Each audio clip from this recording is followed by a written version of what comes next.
Hey gang, it is Tuesday, Groundhog Day, yay! We have the sun shining, but Phil predicted an early spring, so hooray for that. Man, I had a kick butt class today, Muay Thai. Awesome! As always, I hurt. I'm gonna be walking funny and not for any fun reasons at all, simply because I hurt everywhere. My legs, like, the part from my knee to my thigh, like, is all rock solid and refusing to let go because it's so angry for being used so much. So it's pain. I might have to hit the heating pad later. I wanted to talk to you about elbows, tattoos, and protein powder. What on earth does that have to do with anything spiritual? It has a lot to do with spiritual things, actually.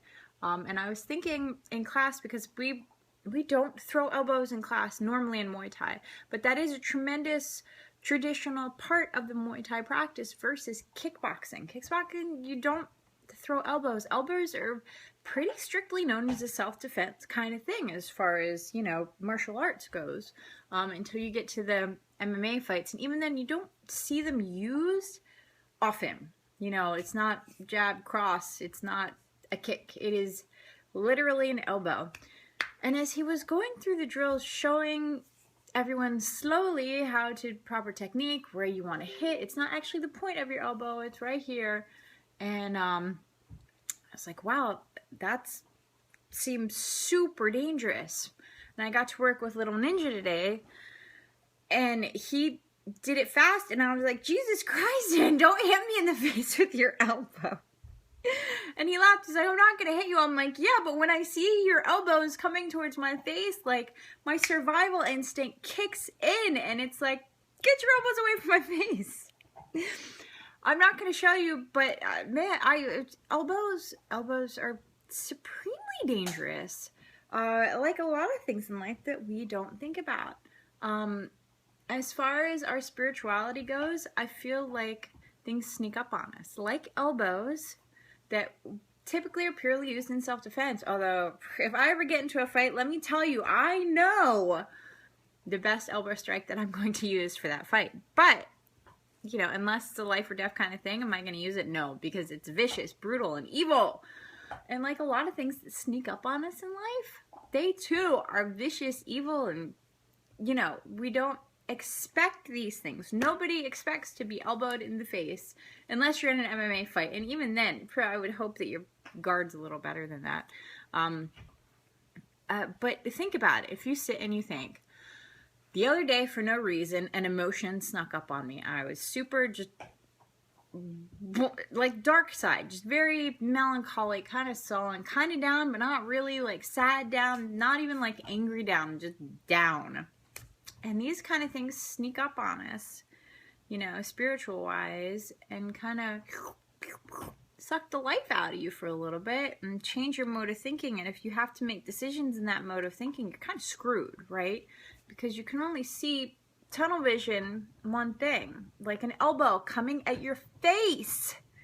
It's unexpected, and then all of a sudden, bam, you know. I feel like there are a lot of positions that we're put in that we have to make decisions out of bad positions. For instance, we'll make it really angry. Of course, if you've been drinking, this makes it even worse, right?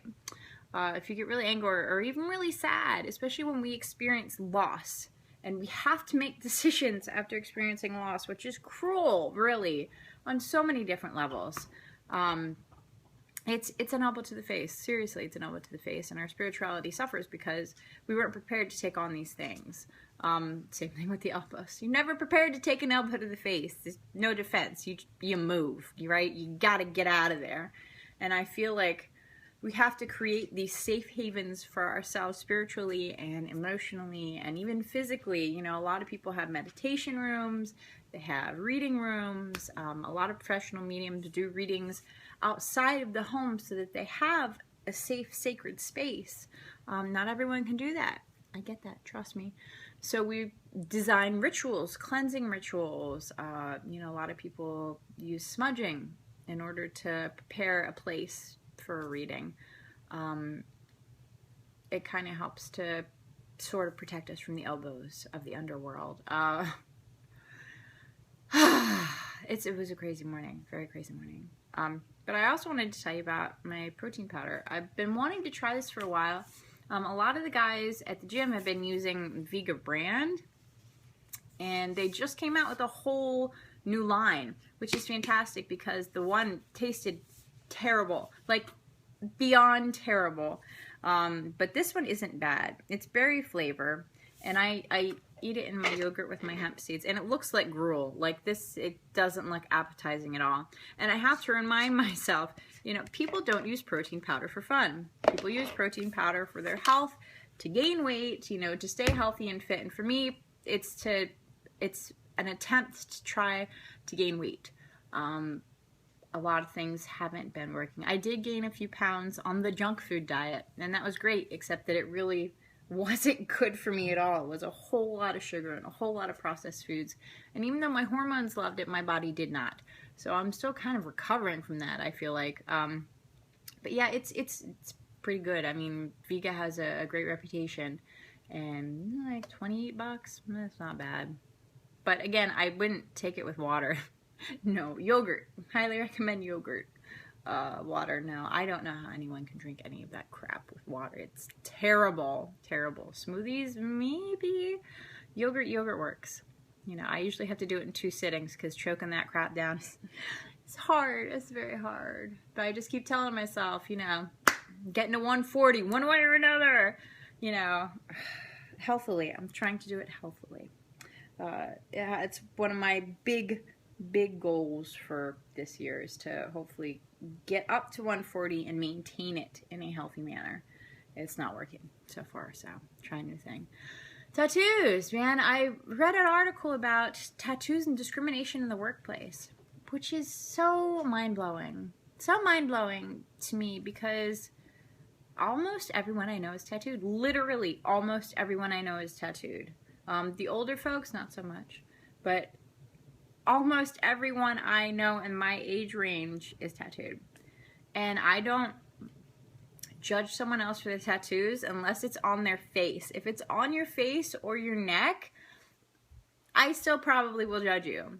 Unless it's like, you know, nice. If it's a gang tattoo, like, you know, screw you. I'm not going to hire you. But if you had a tattoo on your shoulder, on your arm, on your ankle, like really anywhere else besides your face and your neck, I would not judge you at all. And it got me thinking about, you know, how we think about people. Trans people are fine. You know, that's great. Do whatever you want. Cross-dress, whatever. Use the bathroom, whatever. But if you're tattooed, you can't work wherever. And I'm like, really? We've come so far as a society that our expression of art and joy and memory is a lot of tattoos are in memory of somebody, or for your kids, or, you know, it's not normally just there because I got bored one day and wanted a tattoo. No. Almost everyone's tattoos mean things, right? They're meaningful. They're permanent. They're on our body forever. So that really kind of got me, I don't know, a little nervous. Because Dean's tattoo ended up being a little bigger than I expected, even though I saw it before he started it and it looked okay. You know, it was an outline though. It wasn't, you know, this whole thing. I was like, man, am I going to be able to wear tank tops to work? Because I love wearing tank tops, but even like my dressy tank tops kind of cut a little close to where it would be. And I'm like, I have to think about that, especially as I start interviewing for places, you know, and I'm going to get bracelets to cover these, but like nobody has said anything to me about these at all. No one, guys at the gym, I've had nobody has said anything. I honestly think that people don't notice, which is hysterical because it's kind of the point to kind of hide them there and whatever. But I realized if I'm shaking someone's hand, the thing that they see is going to be my tattoo. So I may stock up. They have cover up that you can get at Sephora or whatever. I may grab a tub of that. Just, yeah, try it. But I'm going to grab some bracelets and see, you know. Hi, sweetheart. And see if that works. Just a whole day of randomness. And the elbow thing, man. The elbow thing. I was like, wow. Just like mind-blowing. Someone could totally kick my butt with elbows.